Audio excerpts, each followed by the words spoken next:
social media makes business look fast. When you see somebody launch on social media, you might have thought like they made $1 million overnight. A true successful business takes time to get off the ground. It takes time to develop, and there's no such thing as a success overnight. I learned my lesson the hard way because I went too big and there was really no demand there. Plus, I didn't even have a plan.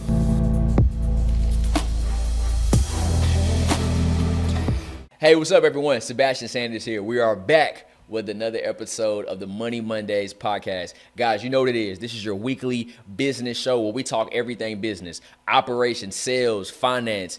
Guys, we talk it all here, and we're not just talking just to talk. We walk through real life examples of how to run a business, how to manage a business, how to start a business, ultimately how to become a successful business owner and be profitable. Guys, do me a huge favor. If you're liking what you're seeing from season 2, this is episode 5, do me a huge solid. Like, comment, subscribe. Guys, we've been working on Money Mondays for the past 5 or 6 years. We started off doing the videos in the car. Now we're on YouTube with the business show, but I need your help. I need your support, guys. Definitely comment, like, and subscribe. I want to hear from you all. I want to know how you're feeling, what you're liking, what you're not liking, but ultimately we need the subscribers. So join our family, the Money Mondays family here at the Sanders HQ here on YouTube. Without further ado, let's get right into it. Today's episode, how do you launch a product or service? Right? I know we kind of talked about in one of our previous episodes, how do you price a product or service? But now I actually want to talk about how do you actually launch something? You got something nice and you're wanting to do some cool things with it. You want to get it off the ground. You want to take it to the marketplace, but you're quite not understanding how do I launch this product or service? Step 1, guys, startup workspace. What that means is exactly where you're working out of. Everybody doesn't go and need to get a brick and mortar, a office suite or anything. You can start up anywhere. Figure out exactly where your startup workspace is going to be. This is important because as a business owner, you need somewhere to clear your mind. You need somewhere to gain clarity. You need somewhere to work. You need somewhere really just to cook and do what you got to do. So the most important thing I always tell people about business is it's not just the sales and the finance, but it's also the mental health. You know, how healthy is the mental that you have, right? Are you ready for the ups and the downs that come with business? Are you ready for the wins and the losses that's going to come with your business? In order to do so, you need to have a healthy workspace that allows you to alleviate all of the stress, walk away from everything that's going on in your life, and go into a zone to where you can be present and be that everyday successful entrepreneur that you're desiring to be. So the first thing about launching a product or a service, you need a startup workspace. Second, you need some type of electronic device for a laptop. That could be an iPad. That can be your cell phone. You need some type of device that's going to allow you to utilize technology at the highest capability, at the highest opportunity for you to create content. You need it to, connect with people via social media. You need some type of electronic device that's going to help you build, the back end of the business, right? Then simultaneously, as you have your electronic device, you need something that's going to capture content, whether that's a product shot, whether that's, showcasing your service, maybe doing a commercial, maybe doing a 30-second ad, right? So you need some type of electronic device that you can compare or not even compare, but I should say combine with how you want to launch this product or service. And when you're launching something, you can do it through mediums of social media. You can do it through emails. You can do it through, door-to-door sales, knocking on doors, but you need some type of electronic device that's going to be able to capture the content. And then number 3 is the entrepreneur, working behind the scenes, right? So you basically break it down into 3 different sections, right? You need the startup workspace. You need a space where you can go in and work. Number 2, you need some electronic device that you're going to pair with your marketing strategy and how you're going to gain content. And then the third part is working behind the scenes to actually launch this. So if I know I want to launch my clothing brand in the summertime because everybody wants to wear tank tops or t-shirts, then what am I doing in the months leading up to the summer? What am I doing January through April to get this business launched, right? And so it's not necessarily about the launch itself, but it's about the work that you do behind the scenes to make that product launch successful. Anybody can release something. Anybody can launch something. But are you building something sustainable after the launch that's going to help the life of the business? And I want to say this, and I want to be open. I want to be honest when I say this. Social media makes business look fast. When you see somebody launch on social media, you might have thought like they made $1 million overnight. Some people are really good at storytelling. Some people are really good at fabricating. Some people are really just good at just selling you a lifestyle. We call that influencer marketing. However, social media makes everything look fast. A true successful business takes time to get off the ground. It takes time to develop, and there's no such thing as a success overnight. And so understand that while everybody's looking like they're launching, everybody is still working behind the scenes to become a successful entrepreneur. So just don't get caught up at launching and making an aesthetic look good that you're successful, but be as aggressive and as ambitious behind the scenes to make that business very successful, because real business takes structure. So real quick, I want to recap what we just walked through about launching this product or service. You get your workspace, you get a space that you're going to work out of, you get some type of electronic device, and you get a content strategy of how you want to capture that product or service. And then you do the work behind the scenes to get to the actual launch. You notice how I kind of went into it at a different angle. I didn't say, okay, go and hire a photographer, go and hire a videographer, go rent out a studio, go buy clothes in order to do the launch. No, I talked about the things that you truly need to do behind the scenes, because the true work is done behind the scenes, right? So let's keep on going. Let's get right into it. So step one, right? Now I want to walk you to the successful steps of exactly how do you launch this product or service. You want to identify the problem, right? What problem are you solving, right? So you're looking at the key points. Every business should solve a problem. Customers buy solutions. They don't buy excitement. They buy solutions. Now, excitement, you may think of that's like more entertainment. You may think people buy entertainment, right? Essentially, people do buy into the entertainment, movies, games, restaurants, shows, concerts, all of that. But essentially, if you dig deeper into it, we do those things because it's fun and we like to do it, and it solves some type of dopamine that's inside of us. It releases happy dopamine. So essentially, it's solving a problem of helping a person become happy. So if you look at it from their perspective, you start to think about this product or service. A true entrepreneur creates something that solves problems for others. So when you're creating, always think about the solution. Always think about your customer. How is my customer going to feel if I release this t-shirt? If my customer is going to feel good about me releasing this t-shirt, how exactly do I craft that experience to make it more memorable for them, right? And you need to ask yourself, who needs this? Who needs this product or service that I want to launch? Do not launch something because you think everybody's going to like it because you like it. You're one person out of a billion people on this planet who don't know anything about your product or your service. So you got to be intentional in how you deliver this. Who needs this? And would they pay for this? You ever been somewhere and you're like, you see something and you're like, man, I wouldn't even buy that. I wouldn't even pay for that. And I do that all the time. Like I go somewhere and I see something. I'm like, man, who in their right mind would pay for that, right? And I'm always saying that. And that's my prerogative. That's something that I say, right? That's my opinion. My opinion is subjective. That's what I like, right? My opinion is not the end all be all. But you always want to think of the majority when you're in question of launching a product or a service, because if you think about something that you feel like you wouldn't like and you start to ask others and you get mixed feelings and ultimately you get majority of the people saying, nah, I wouldn't pay for that, that should tell you that the marketplace is not there for that, right? There's not enough marketing for that. That's not enough, people wanting that product or service. There's no demand for that. So that should tell you, maybe I shouldn't do this. Maybe I should scale back. And then you also have to ask yourself, what makes this useful? What makes this product or service useful? And another question I think you should always ask yourself, can I scale this to get this to the next level? So these are the things you want to start to ask yourself in an identity stage. I'm also big on developing before taking anything to the marketplace. Now, I've done some developments in my career pretty good. I've done some bad, right? And I'm pretty open and honest about the things I felt that I've done bad. But ultimately, if I take the time to really go back and think about it, and my example that I always use is the thrift store, I think I rushed that project way too fast, and I got that store open in 90 to 100 days. But ultimately, I really didn't do my homework or the behind the scenes work. I didn't go through the 3-step process of launching a product or a service and then getting deeper into it and doing more steps, because I ultimately just start, hey, we can do this, right? And the revenue for itself kind of spoke for itself when you look at the numbers. And so I think it's important that you also think about exactly what's going to make this useful. Do people really need this? Am I doing the same thing there 10 other people are doing down the street? And then a few examples, right? Service saves time. A product is solving an inconvenience. So a service is something that you're providing to a person. So a service is a haircut. A service can be a program that you launch. A service can be a course, right? A service can be a meal prep. Those are all examples of a service. A product is a t-shirt company. Maybe you launch a t-shirt, that's your product. Or maybe you create the best chocolate cookies in the world, that's another product. So a product itself is going to solve the inconvenience. And that digital product essentially can teach a skill. Digital product and services can go hand in hand, right? I don't think you can be wrong with either or. However, always understand, do I fall in the service bucket or do I fall in the product bucket? Now, I want to get to my next step, right? This is where I think as an entrepreneur, business owner, this is why I think a lot of people can slow down and not try to do too much too fast. Start small and test, right? Small launch is way better than over investing.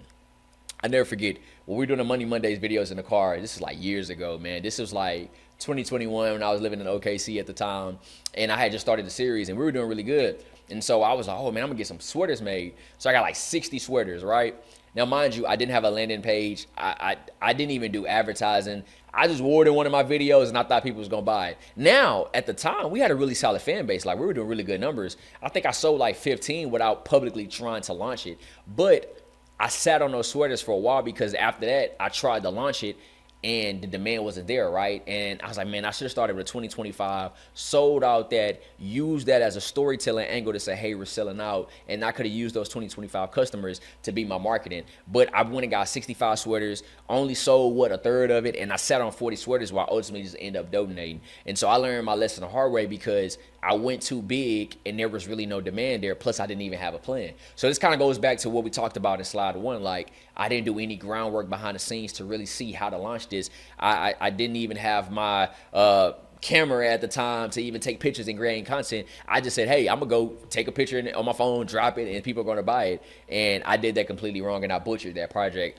Now, fast forward to now, Money Mondays really didn't need sweaters, right? This was just kind of my ego talking, like saying, hey, I could do this. But sometimes when you launch something and it doesn't go as planned, you get to see why, but then you also get to understand the demand behind it. So just kind of some food for thought. I want to provide that example. But start small and test, right?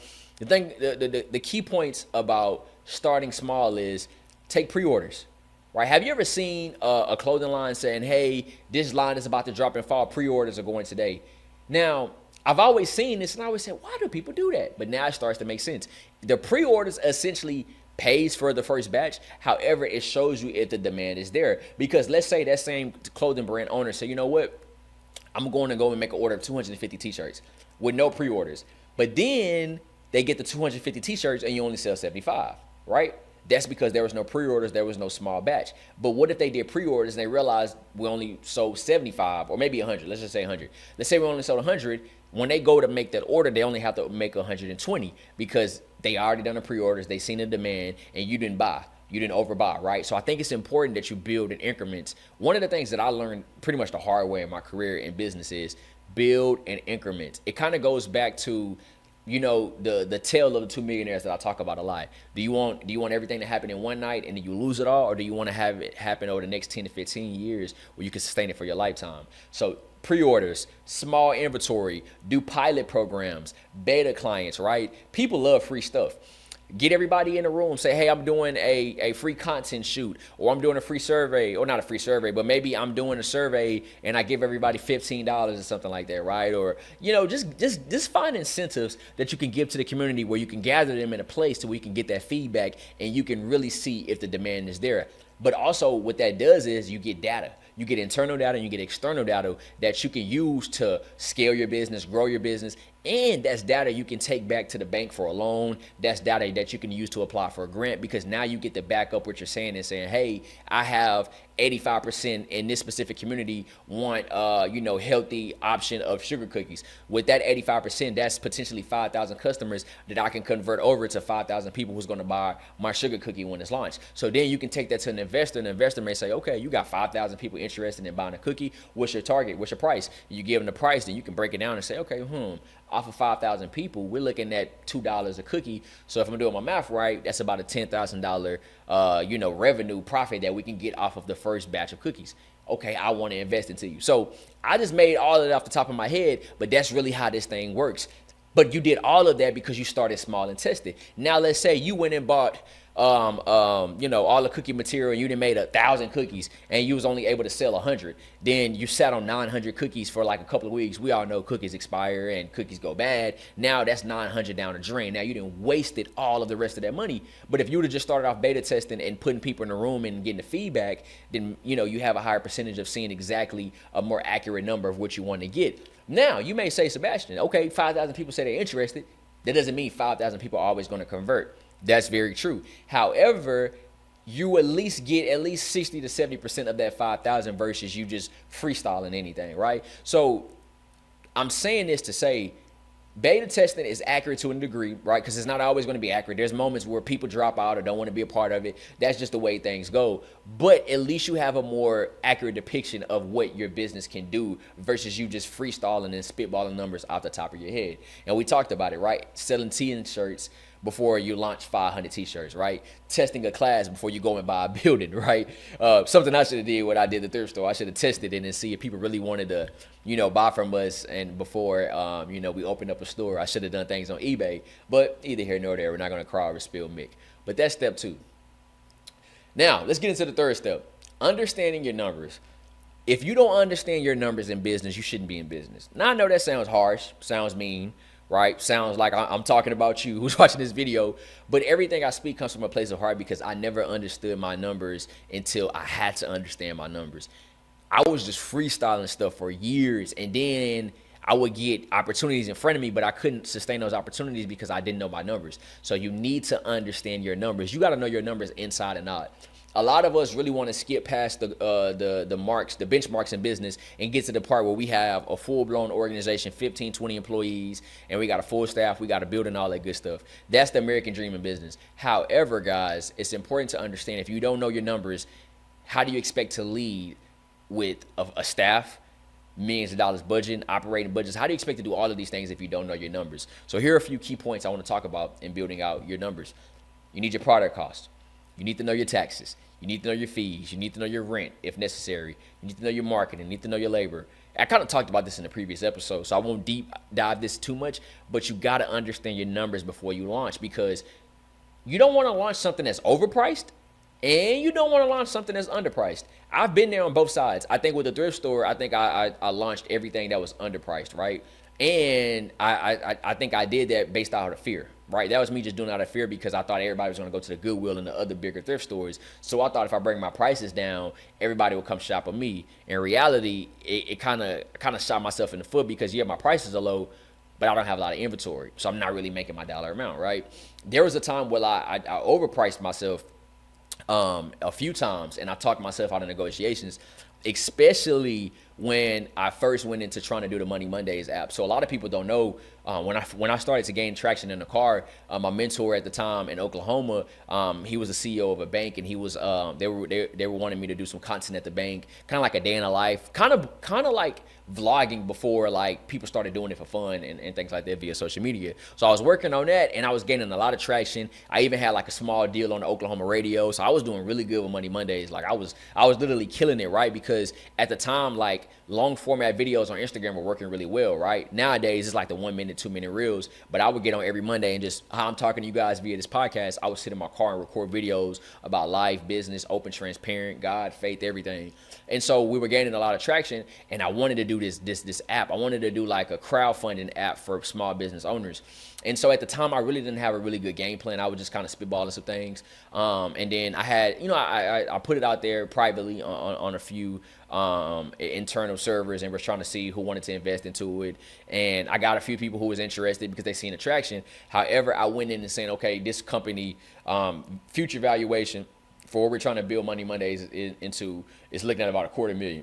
Now, mind you, I'm overpricing myself when we haven't even hit the 6-figure mark yet. And I didn't have any numbers or data to back it up. So I'm trying to launch a service at $250,000 when I can't even really articulate to you $25,000. And so people backed out. They was like, this is not going to work. And we was able to crowdfund a bit, but the platform they were using at the time, once I crowdfunded, essentially, if the deal didn't go through, then investors get the money back. And so I kind of took that loss. But essentially, it was a learning curve for me because I didn't quite understand my numbers and I was just spitballing. So those are two real life examples of me overpricing and underpricing. And when you're launching, I want you to be careful, because if you don't understand the market and you don't understand what you're essentially launching, and you launch something that's too pricey or that's underpriced, your customers will really depict, the volume of how things are working. They're going to depict who's coming in and who's not. So it's important that you truly understand your pricing. I talked about this in my last video. Pricing can either make or break your business. However, do not let it hurt your business before you actually launch. All right, now getting to the fourth part. How do you market before you launch, right? So now we didn't walk through, we talked about how do you actually get it off the ground with the workspace. We talked about, getting some electronic device to help you out. Then we talk about, the behind the scenes work. Then we got into understanding the numbers. Then we got into understanding the product or service, right? So now I want to talk about the market before you launch. All right. Going back to the small testing, it's important that you build up excitement. Have you ever seen an artist, for an example? An artist is getting ready to drop an album. So they come out with the lead single. This is what they call it in the music industry. They drop the lead single, which intended to be essentially maybe the best song from the album, or the song that they feel like has the most potential to really chart. That is always released before the album. And then if it does really well, you see that album come out shortly, or they drop another single. So a great example of this is probably be 50 Cent, for example, right? I'm a big 50 Cent fan, big G-Unit fan, overall just a big music fan. And back in the industry years ago, right, you always see an artist drop a single before the album. I think nowadays music is different. So guys and females and artists, they're just releasing, albums really without a single, mainly because in the streaming world, you really don't need to. But back in the day, I would use his second album, The Massacre, for example. Get Rich or Die Trying was great. Wanted to say about a year and a half later, they're getting ready for the second album. What they did was they released singles. I think the first single was Out of Control, and I think it was Candy Shop and Just a Little Bit. All three of those songs, I think, charted at like #1 on the Billboard, top 5. All of those songs dominated the charts. Then the album comes. So before the second album, as I mentioned, 50 Cent took about a year, maybe 2-year hiatus. In the interim, he dropped his artist album and he dropped the group album. However, there was no direct solo 50 Cent album. So before he drops that second album, to build up the excitement, to get that buzz that he had for Get Rich or Die Trying, he drops the singles. In your business, whether you have a product or your service, you need to build up some type of excitement. What exactly are you going to throw out there as teasers? Are you going to create some reels? Are you going to create TikToks? Are you going to drop email blasts? Are you going to build up a community of leads via list? Are you going to build community partnerships? You got to tell the story, not just why somebody wants to buy. So going back to the 50 Cent example, what he was storytelling was, and music is different because every artist has a different way they like to storytell. I'm a big rap fan, so I don't like to say, I wouldn't say 50 is a storyteller. I think he's a good song maker. So essentially, what he was doing was, I'm building up the excitement for my album, and I'm telling you why you should go buy my album, right? So those lead singles were major songs, which is kind of like him storytelling of, hey, you should go buy my album, because if you like my album, if you like these singles, you're going to like my album. So in your business, you got to think with the same type of strategy. What can I throw out there to make people want to buy from us? Every industry is going to be different, right? What I'm in more of a service-based business in the nonprofit industry. So essentially, when we're trying to launch something, focus groups. What we do is we do, online Zooms. We do a virtual Zoom or something like that. Or maybe we'll launch a product or a service, but we'll get the students' feedback. We'll get their parents' feedback. So essentially, we do a lot of behind-the-scenes things before we actually launch. So before you launch, drop some things in the market. And it goes back to what I said in another episode. You have to spend money to make money. So think about you giving a freebie to the community. Think about when you're at the mall and you're walking by, everybody has a sample of what they're selling, right? Whether that's a smoothie, whether that's, some rice and chicken, right? Everybody has a freebie when you're walking by and you're like, I'm liking that. Now I'm gonna go back and actually buy. So in your business, you gotta have that same mindset. You gotta make the people thirsty for what you have. If they're not thirsty for what you have, the demand is not going to be there. You're not going to be able to sustain customers over time. Make people want what you have. Don't give them all of it up front, especially if you're launching something new. Don't give it up. Don't give it to them all the way. Give it in increments and make them want for more. Make them come knocking at your door for that product or service. Make them come begging, scratching, and calling at your door before you launch. And to do so, you got to spend some time in the lab building up the engagement and building up the excitement. And you really have to get in your bag of creating content and storytelling, because if we don't know what's coming, how do you expect to have a huge launch? So you always have to think in that terms. If I don't know what's coming, you can't expect a big launch from your people. Okay. Now, number 5, right? Now, as you launch a product or service, when you launch something, it's not going to be the end all be all. It's going to change over time, right? I've dropped numerous amount of projects in my career. And when I launched, they were great, but I honestly think they got better as I got better with time and as I got better as an individual. So a few key points is businesses evolve. Businesses evolve. They change. Nothing stays the same in business. If it stays the same for 20, 25 years, that's a blessing, right? And that could be a curse at the same time, because you only know what you know. So kind of got to take that with a grain of salt. Well, businesses evolve. Listen to feedback. As you launch, go back to the marketplace. Don't just launch something and abandon the customers and the fan base that you built. No, stay with those people, continuously working with them. Have you ever been to like a nail shop or you shop somewhere, and instead of you getting a paper receipt, you can just text your number, right? And then you notice they just start sending you SMS messages. Hey, today's 15% off. Today is 20% off. Or leave us a review, you get a discount. Do the same thing in your business. If you're selling a product and every time somebody taps to pay with you on Square, make sure that you're collecting those leads and those numbers, and you send out something maybe quarterly or monthly. Hey, we want to hear from you. Leave us a review on Google for a 10% discount. This is how you keep people coming back. We all love a good discount. I tell you a funny story. Me and my fiance, we just bought a house recently, and so we starting to get like a whole bunch of like spam mail. And I'm so quick to throw away stuff, but I learned, hey, let me slow down and start going through this, because when you get into new neighborhoods and you start going through your mail, they're already sending a bunch of discounts in the mail, right? And so I may not want to buy something from the specific store. It's not on my mind. But if I have a discount that's going to prompt me to go in, okay, I got 20% off. Okay, I'll go spend that money to go buy that. So that's kind of the thought process with that. So, listen to the feedback, but also understand, don't abandon your group. Go back to your group and give them some freebies. Keep giving them more. The more you take care of your people, the more they'll take care of you. That's the mindset you have to have as you're adjusting and improving your product or your service. And over time, you just got to be consistent. The biggest pet peeve I have in business is people will launch something and they have like a good run, then they hit a slow period, and then they just slow down, then they dissolve the business. You have to stay consistent, because business comes in waves. Right now we're up, but we may have a slow season.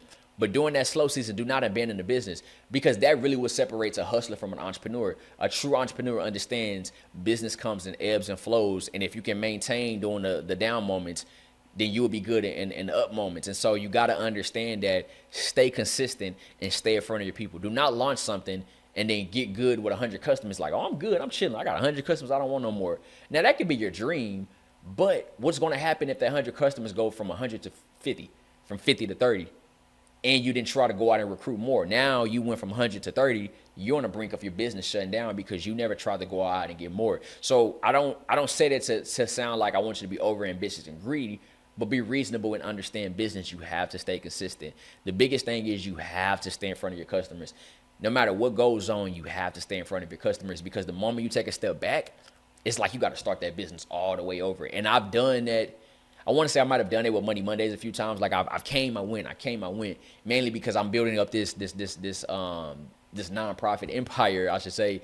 And at times it took my attention away. But I noticed when we tried to relaunch the podcast, when we officially relaunched about a year ago, it's kind of like I'm starting from scratch. I'm building a whole new audience, because the momentum I had in 2021, I don't have that same momentum. So as I'm working and educating you guys, I'm kind of going through the same things, because in some of my ventures, I kind of took step backs, right? And so that's just the ultimate, season of how business goes, right? Everything has its ups and downs, just like life. It's the balance of it. So just understand you have to adjust and improve, stay consistent, listen to the feedback, stay in front of your people, and stay engaged with your customers.